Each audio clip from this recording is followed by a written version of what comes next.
Shabbat Shalom, everyone.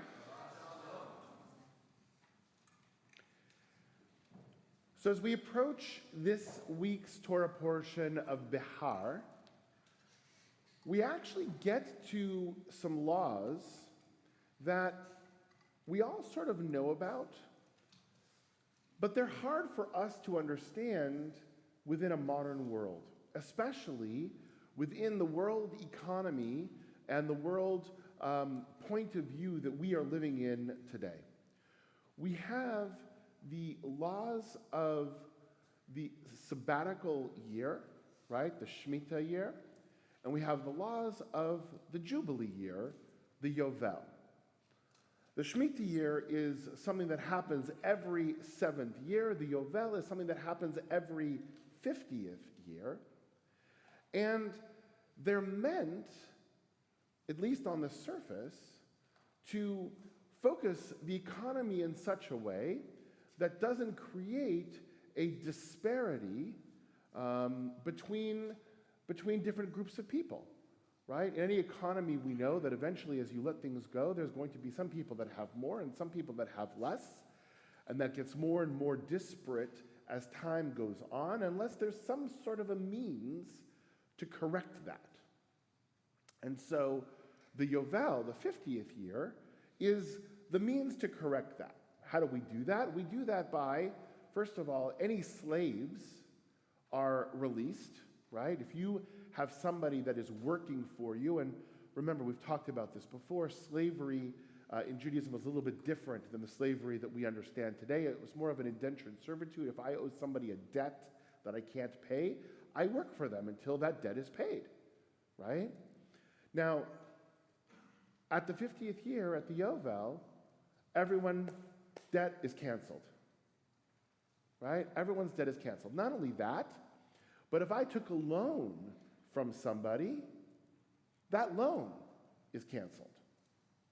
Not only that, but if I bought property in the land of Israel, and I am from the tribe of Benjamin, and I found this really nice mountaintop, retreat center that I wanted to buy in the land of Asher, and I bought it, at the 50th year, everything goes back to its original owners. So anybody who's in business, right, is going to look at that and say, this is a problem. There's a problem. Because very quickly, people are going to stop giving loans, people are going to stop selling land, especially the closer you get to the 50th year, right? If the 50th year was last year, I may say, okay, I've got 49 good years, right? But if the 50th year is next year, who's going to give a loan? Who's going to sell property? Who's going to do anything? And so that became a challenge that the rabbis had to deal with. Then we have the Shemitah year, the sabbatical year. Now, most of us, unless we are farmers, or unless we are like my wife who buys spices from Israel for her company, Shemitah year doesn't really worry us. But what happens is that every 7th year, all of the fields in Israel are left to be fallow, are left to not be planted, and we could only use stuff that had been collected the previous year. So the question is, how do we understand these in today's world? Is this truly just something that was an economic dinosaur, right, from a different time, and now that we're living in the 21st century, doesn't really pertain to us anymore? Or is there something else that we can learn from the Yovel and the Shemitah that might actually instruct us on how to live our lives today? Now, as you can well imagine, for those people who know me, I wouldn't be bringing this up if I didn't think there was something we couldn't learn from it, right? But let's think about it. Let's talk about it this morning. What can we learn from the Yovel and the Shemitah for us today?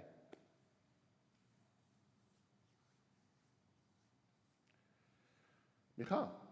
Giving the land a rest, in an ecological sense, and then also lifting the oppression of debt from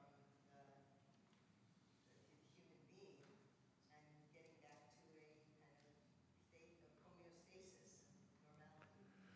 So I like it. What Michal said, for those playing in our home version, what Michal said is that giving the land a rest is a good thing. We know that. Farmers do that all the time, right? They usually rotate their crops and they rotate their lands so that you don't leach all of the resources out of the soil and make it unusable. At some point in time, you have to be cognizant of what we're doing to the land, and this cycle of Shemitah helps us to do that. And the second, for the Yovel, is to bring sort of people back to a sense of homeostasis, a sense of equality, a sense of everybody is the same. Because most economic systems, at some point in time, create separate classes, separate groups, even those systems that try to have everybody be the same, whether it be communism or social, right?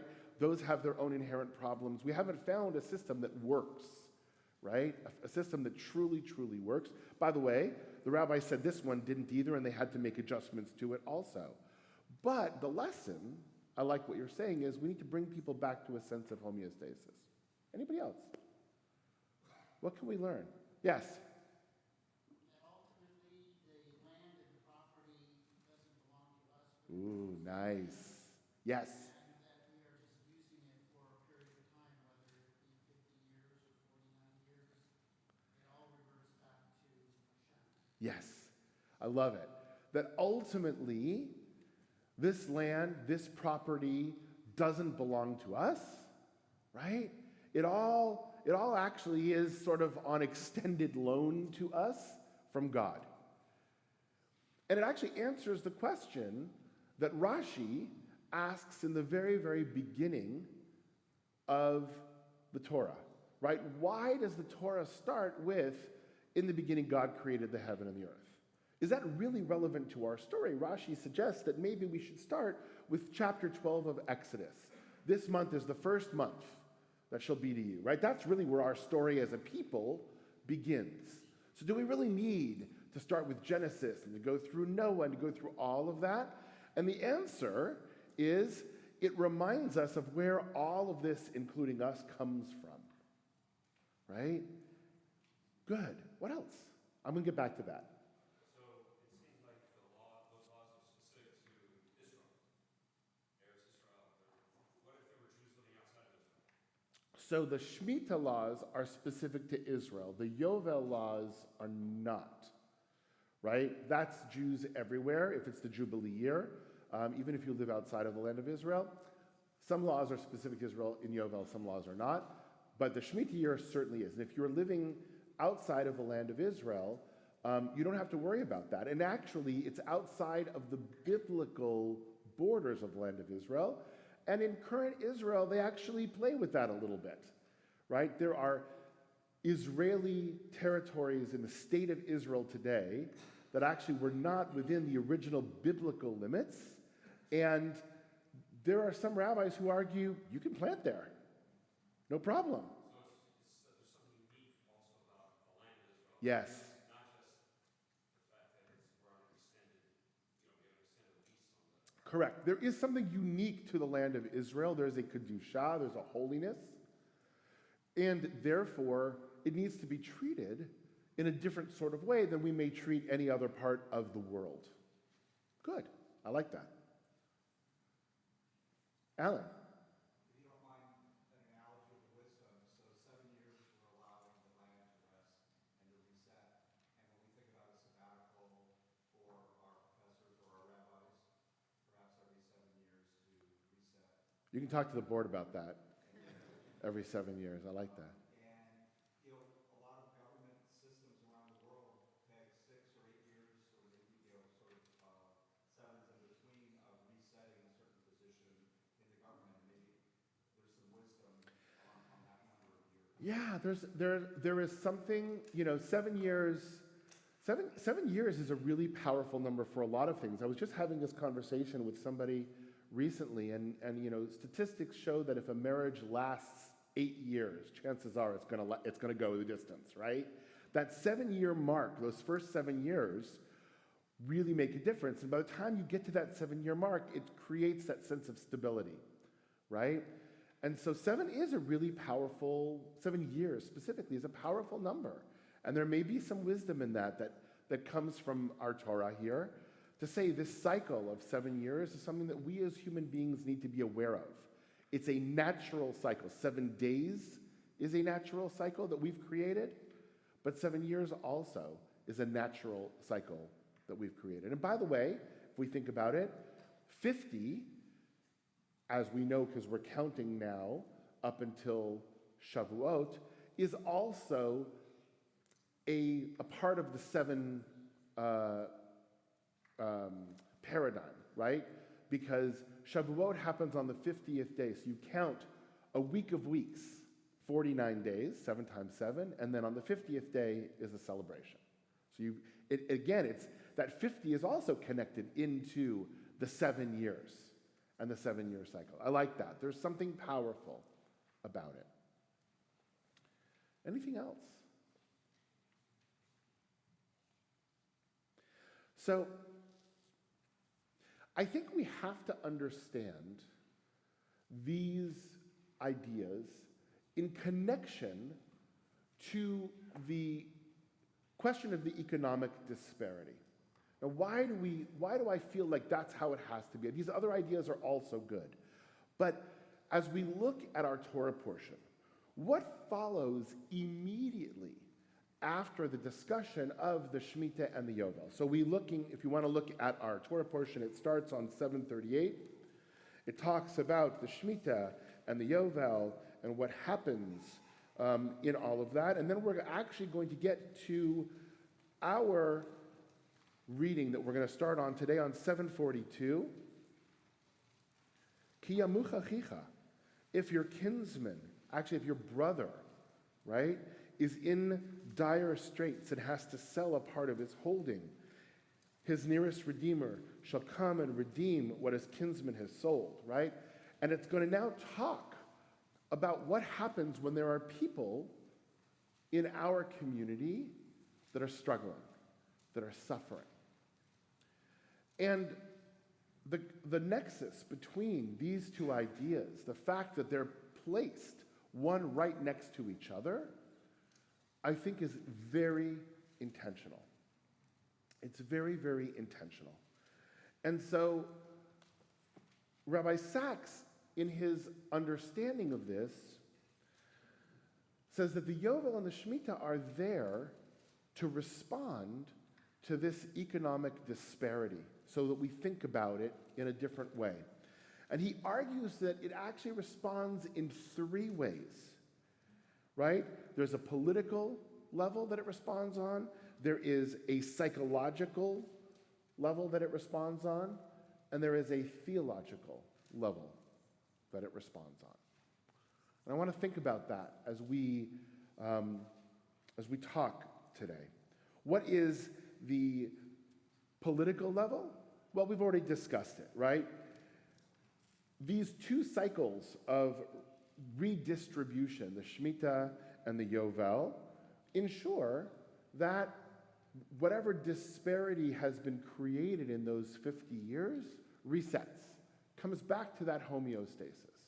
Now, it creates a problem, right? We know it creates a problem, and therefore the rabbis had to adjust it a little bit, right? The rabbis Hillel created something called a prospol, which allows us to get around these particular laws so that we can buy property and all those sorts of things that we need to do and not have to worry about, at the end of 50 years, it goes back to everything and now we've lost everything that we've worked for. But the fact that this is still on the books, it's not, they didn't take it off the books, they just adjusted it, means that there's some value to that. What's the psychological dimension? The psychological dimension actually comes from the terms that we're going to start to see here. It's not even if your neighbor, if someone in your community, ki yamuch achicha, when your brother is hurting. This doesn't mean your literal sibling. This means someone in your community. And the Torah is intentionally creating this sense of closeness so that as we think about these laws, we look at the other person who's in a different place and say, wait, this isn't just a stranger. This is my brother. This is my family. This is somebody who means something to me, right? Whether I agree with them, disagree with them, all families have that, right? But it's still my brother. And that's the psychological response of if I start to think of the person who's sitting on the street because they have no home as my brother or my sister, I'm going to treat them differently than if I just think, oh, who cares? And the third piece of all of this, the theological piece of this, is, and this is what was said before, is that there is no such thing as absolute ownership. There's no such thing in Judaism as absolute ownership. Because, as we said, everything belongs to God. Our bodies, B'Tselem Elohim, our bodies belong to God. We use these bodies for the time that we're here, and it goes back to God.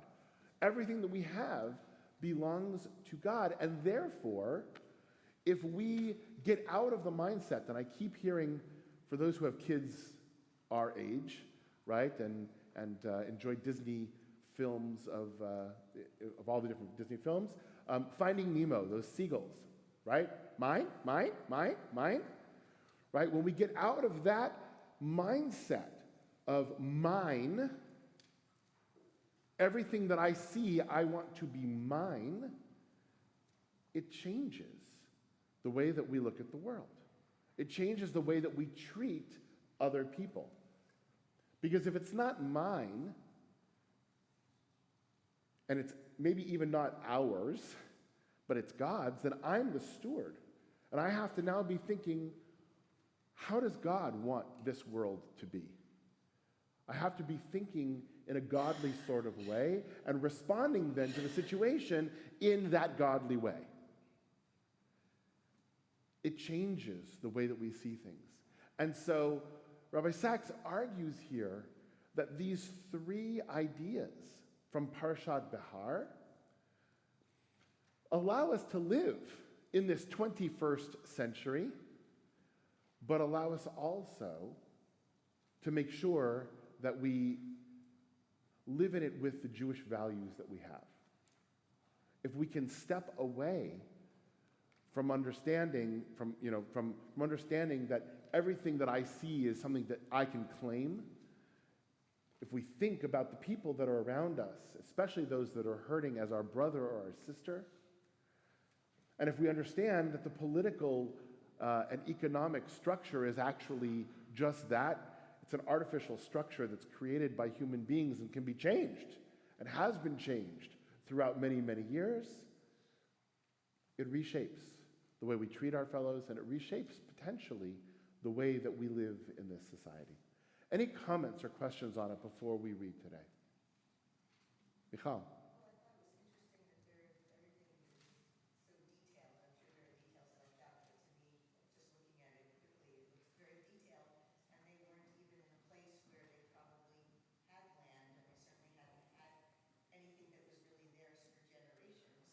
So it's kind of interesting, to me that that's the way it's presented. And it seems like you could really rule. I mean, all of the things for the Kohen had been laid out already, and the Kohanim were in charge, but there was no king, there was no judge even. Right. There was just Moses who was eventually going to die. Michal, I think that's an excellent insight. The fact of, this is all being told to the children of Israel while they didn't have anything. They were in the land, they weren't in the land of Israel. They were wandering in the desert at this time. They had no land, they had no money, they had nothing. And by the way, they didn't have to worry about whether or not my neighbor is going to be fed, because God was feeding everybody with the manna. And God was feeding everybody, right? So this was set out when none of it was relevant, knowing that it's going to be relevant in the future. That this is sort of what happens as people take charge, as our own greed and our own way of looking at the world starts to become dominant, these are the things that happen, and this is supposed to counter that. I like that.